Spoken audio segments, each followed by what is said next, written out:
پتا ہے کہ ہمارے لیڈر کو فوج نکالا ہے, اب فوج کے ساتھ جو کچھ بھی ہوگا ہم بس خوش ہوں گے اندر سے. تو یہ کام نہیں کرنا آپ نے. اسٹیبلشمنٹ سے اختلاف رکھیں, فوج سے کوئی اختلاف نہیں کریں, اس لیے کہ فوج اس ملک کی ہے اور یہ ملک ہمارا ہے, اور یہ ملک ہمیں فوج نے آزاد نہیں کروا کے دیا, یہ ایک پولیٹیکل لیڈر نے جو کہ ایک وکیل تھا اس کی محنت سے ہوا ہے. ویسے تو اس کے پیچھے جو سب سے بڑی کنٹریبیوشن ہے وہ ہٹلر کی ہے. اگر ہٹلر دوسری جنگ عظیم میں گریٹ برٹن کو لڑائی کے ساتھ اتنا کمزور نہ کرتا, خود تو وہ ہار گیا لیکن اس نے گریٹ برٹن کو اتنا کمزور کر دیا کہ یہ لوگ پھر فوج رکھ ہی نہیں سکتے تھے کہ سب کانٹیننٹ کو اپنے قبضے میں رکھتے. تو پھر گاندھی صاحب اور جناح صاحب کی کوشش کامیاب ہو گئی کیونکہ گریٹ برٹن وہ جو ہے نا وہ کمزور ہوگی. اور آپ کو میں چلتے ہوئے ایک اوریجنل لطیفہ سنا دیتا ہوں اس ماحول کو جو اتنا ٹینس تھا نرم کرتے ہوئے. اینڈ پہ یہ اوریجنل ہے, ملتان یا کسی اور جگہ پہ نا وہ مراسی جو ہوتے ہیں نا, آپ کو پتا ہے اس جگہ یہ ایک ٹرم یوز ہوتی ہے, وہ جو گفتگو کرتے ہیں ہمارے مختلف شادیوں کے اوپر بھی ان کو بلایا جاتا ہے باتیں کرنے والوں کو.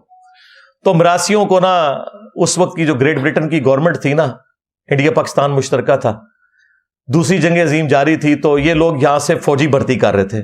آپ کے فوجی سلطنت عثمانیہ کے خلاف بھی لڑے ہوئے ہیں پہلی جنگ عظیم میں, دوسری جنگ عظیم میں گریٹ برٹن کی طرف سے ہٹلر کے خلاف بھی لڑے ہوئے ہیں. تو ہٹلر کے خلاف یہاں سے پنجاب ریجمنٹ سے فوج بھرتی ہو رہی تھی مسلمانوں کی, اور اس میں نا انہوں نے تقریر کرتے ہوئے وہ جو صاحب بہادر آئے ہوئے تھے نا گریٹ برٹن کی طرف سے, انہوں نے کہا کہ جی آپ کو پتا ہے ہٹلر جو ہے اس وقت عذاب الہی بن کے نازل ہو گیا ہے دنیا کے اوپر, کروڑوں لوگوں کو اس نے قتل کر دیا ہے, 1.5-2 کروڑ کی فوج اس نے بنائی ہوئی ہے, وہ پوری دنیا پہ قبضہ کرنا چاہتا ہے اور یہ ایک دوسرا سکندر اعظم بننا چاہتا ہے. تو اس کے لیے آپ کی مدد کی ضرورت پڑ گئی ہے. کن کو کہہ رہا تھا؟ مراسیوں کو. تو ظاہر ہے ان سے آگے جواب پھر یہی آ رہا تھا, وہ آپ کو پتا پانڈ ٹائپ لوگ. تو ایک بوڑھا مراسی کھڑا ہوا, اس نے کہا سر جی گل اگر اتنے تک پہنچ گئی ہے نا تو پھر ہٹلر نہ صلح ہی کر لو, ٹھیک ہے, ہاں پھر لڑنے کی کوئی لوڑ نہیں ہے کہ اگر مراسیاں دی لوڑ پہ گئی ہے نا جنگ پیچھے تو بھائی جی ہٹلر نہ صلح ہی کر لو, ٹھیک ہے.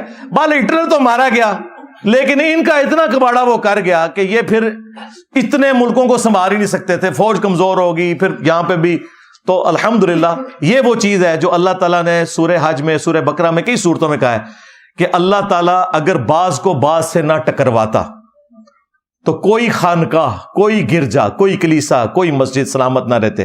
یہ اللہ کی سنت ہے کہ بڑے طاقتوروں کو لڑاتا ہے اور اس میں سے پھر عام لوگوں کا بھلا ہو جاتا ہے. یہ 2 بڑے مانسٹر لڑے, ٹھیک ہے, جرمنی اور گریٹ برٹن, اور فائدہ ہوا کہ ہمیں آزادی مل گئی, ٹھیک ہے. یہ وہ چیز ہے جسے کارل مارکس نے ڈائلیکٹیکل مٹیریلزم کہا ہے کہ 2 مختلف متضاد چیزیں لڑتی ہیں بھی ان میں سے کوئی فائدہ ہوتا ہے. اور یہی وہ چیز تھی جو میں نے یہ کی تھی کہ ایک دن ہونا تھا کہ پاپولر لیڈرز اور اسٹیبلشمنٹ کا اختلاف ہوتا, اور وہ ہوا. وہ کعبے کی چھت والا جو میرا بیان ہے اس میں نے نواز شریف صاحب کی تعریف کی ہے کہ انہوں نے پہلے یہ بیانیہ اٹھایا, اس سے پہلے بھٹو صاحب نے. اس وقت تو ان کو بیان بڑا اچھا لگ رہا تھا, پورا بیان سنو. اور میں نے کہا کہ خان صاحب نے اسے منطقی انجام کے اوپر پہنچایا. اس وقت 9 مئی نہیں ہوئی تھی کیونکہ یہ بیان ہے فروری کا. 9 مئی والا مسئلہ جو 99 پہ صاحب کاٹ گیا, وہ نہیں ہونا چاہیے تھا. تو میں نے کہا ایک پاپولر لیڈر اگر یہ بات کرتا نا کہ فوج کا سیاست میں کوئی کردار نہیں ہونا چاہیے تو پھر عوام نے ماننا تھا. اور یہ اب ڈائلیکٹیکل مٹیریلزم ہو رہا ہے کہ اس وقت ساری پارٹیاں سیاسی اینٹی اسٹیبلشمنٹ ہیں, فائدے ضرور اٹھا رہی ہیں تھوڑے بہت, لیکن اندر سے ساروں کو ہاتھ لگ چکے ہیں. اور دوسری طرف اسٹیبلشمنٹ ہے. اب ان دونوں کے ملاپ سے ایک تیسری چیز بیچ میں سے نکلے گی اور ہم آگے بڑھیں گے انشاءاللہ. ہم اللہ سے امید کرتے ہیں.